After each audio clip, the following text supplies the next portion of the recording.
Incredible, strange, cold, all those words are pretty accurate, Frank.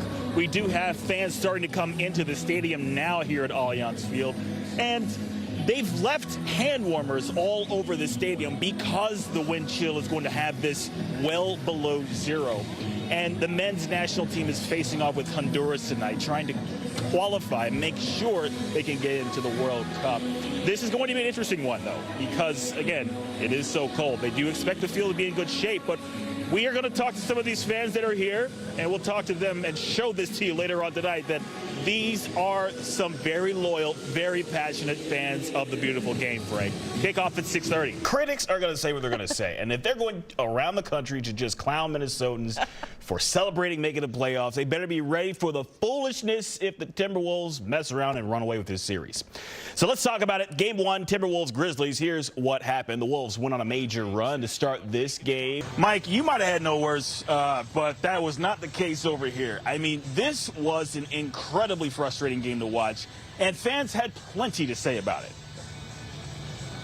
We're Wolves fans. We've been doing this for years and years. So it was very nice inside the arena. Lots of atmosphere. Wonderful to be there. But then after the game, we had that mix of indignation, resignation, rage, optimism, hope, disgust. There's so much emotion with this playoff series. But, you know, like they said, we've got one more game here at Target Center this week. Game 4, Saturday night. Hopefully that one goes better, Mike.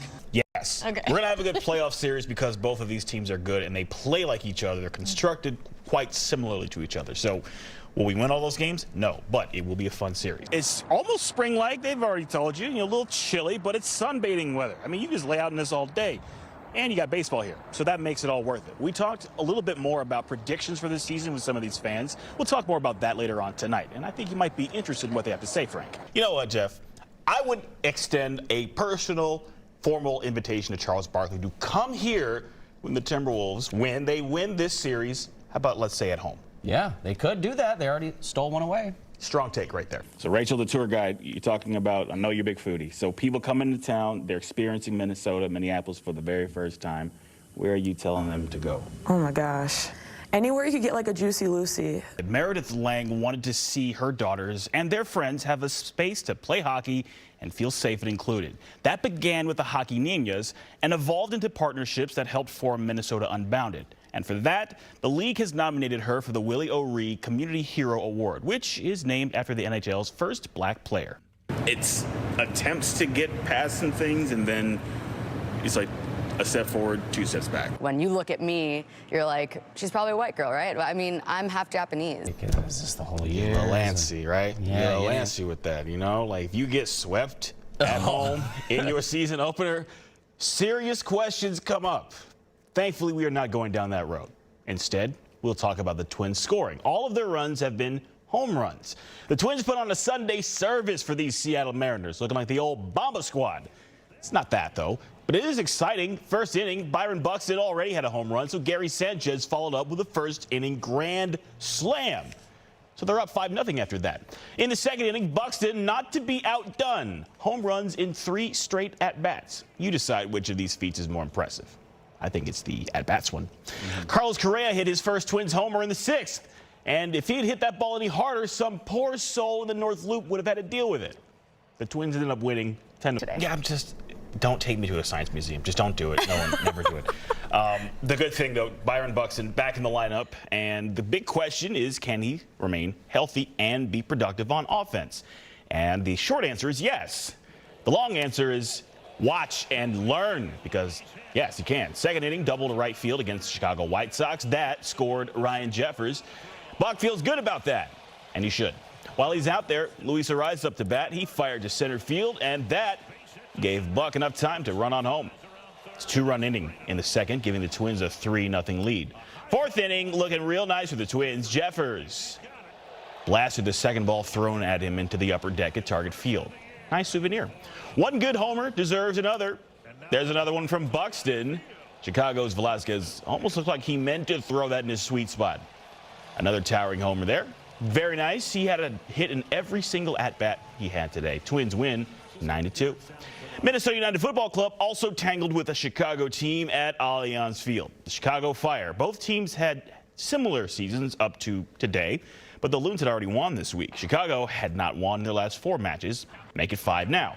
Scoreless in the first half. Second half, Loons counterattack. Emmanuel Reynoso nailed this one in the 72nd minute to score the first goal of the match.